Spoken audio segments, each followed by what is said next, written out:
नमस्ते मित्रांनो, संशोधन मार्गदर्शन मालिकेत आपलं सर्वांचं हार्दिक स्वागत. मागील भागात आपण संशोधन विषयाची गरज कशी लिहायची याबद्दल माहिती घेतली होती. मित्रांनो, आजच्या भागात आपण संशोधन विषयाचं महत्त्व कसं लिहायचं आहे याबद्दल माहिती घेणार आहोत. आता संशोधन विषयाचं जेव्हा आपण महत्त्व लिहित असतो त्यावेळेला संशोधन विषय जो तुम्ही हाती घेतलेला आहे त्या विषयाचं महत्त्व नेमकं समाजासाठी किंवा समाजातील कोणत्या घटकासाठी महत्त्वाचं ठरणार आहे, त्याचा फायदा कोणाला होणार आहे, मग अभ्यासकांना फायदा होणार आहे का, धोरणकर्त्यांना फायदा होणार आहे का, किंवा इतर संशोधकांना त्याचा फायदा होणार आहे का, किंवा समाजातील कोणत्या स्तरावरच्या घटकाला तुमच्या संशोधनाचा फायदा होणार आहे, ही बाब आपण लक्षात घेणं अतिशय महत्त्वाचं आहे. शिवाय हा फायदा जो त्यांना होणार आहे तो कशा पद्धतीचा होणार आहे, म्हणजे त्या संशोधनातून त्यांना काही वेगळी माहिती मिळणार आहे का, नवीन ज्ञान त्यांना प्राप्त होणार आहे का, किंवा वेगवेगळ्या प्रकारच्या समस्या या बाबतीत घडत आहेत त्या समस्या सोडवल्या जाणार आहेत का, याबद्दलही आपण संशोधनाचं महत्त्व लिहिताना विचार करायचा आहे. शिवाय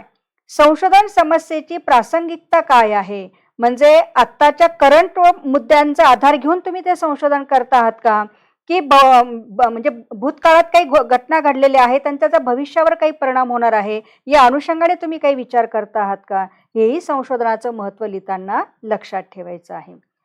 या संशोधन समस्या ज्या तुम्ही हाती घेतलेली आहे ती सोडवल्यानंतर सर्वसामान्य लोकांना त्याचा कसा आणि कोणता फायदा होणार आहे, कशा स्वरूपाचा त्याचा फायदा होणार आहे, मग तो फायदा जो आहे कायमस्वरूपी असणार आहे की तत्कालीन स्वरूपाचाच असणार आहे किंवा तात्पुरत्या स्वरूपाचाच असणार आहे, याचाही आपण काय करायचं आहे, विचार करायचा आहे.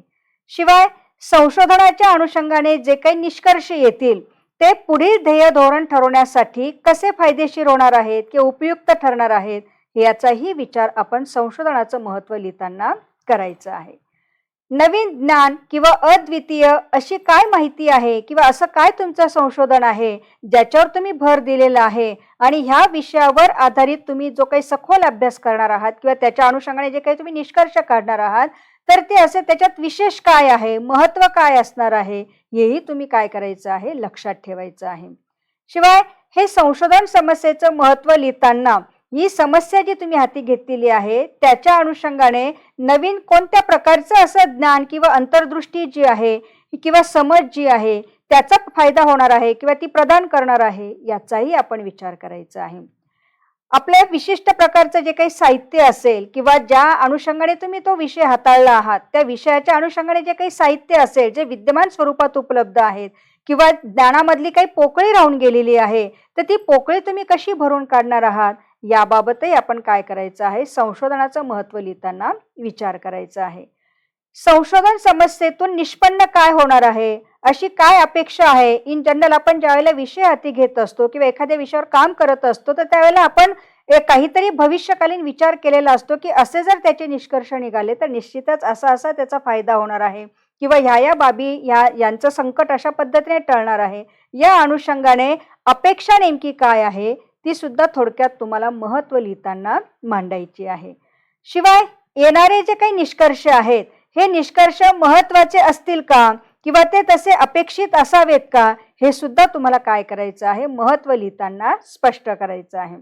शिवाय जे काही साहित्य असेल किंवा मागील संशोधन जी तुम्ही हाताळली असतील तर त्यांच्या पुराव्यासह अभ्यासाच्या महत्त्वाबद्दल तुम्ही जो काही दावा करता आहात त्या दाव्याचं तुम्हाला काय करावं लागणार आहे, समर्थन करावं लागणार आहे. म्हणजे अशा पद्धतीने तुम्हाला काय करायचं आहे, संशोधनाचं महत्त्व जे आहे ते लिहिताना ह्या बाबी आपण लक्षात ठेवणं अतिशय गरजेचं आहे. अशा रीतीने मित्रांनो, संशोधन विषयाचं ज्यावेळेला आपण महत्त्व लिहिणार आहात तर कोणाला कशा पद्धतीचा फायदा होणार आहे किंवा येणारे निष्कर्षांबद्दल नेमकं काय भाकीत केलं जाणार आहे आणि याच्यामुळे नेमका फायदा कसा होणार आहे या सगळ्या बाबींचा उल्लेख आपण संशोधनाचं ज्यावेळेस महत्त्व लिहित असतो त्यावेळेला करणं गरजेचं आहे. पुढील भागात आपण समस्येचं जे विधान आहे म्हणजे तुम्ही जी संशोधन समस्या हाती घेतलेली आहे त्याचं विधान कसं लिहायचं आहे, म्हणजे स्टेटमेंट ऑफ प्रॉब्लेम तुमचं कसं असणार आहे याबद्दल माहिती घेणार आहोत. तोपर्यंत मित्रांनो, धन्यवाद.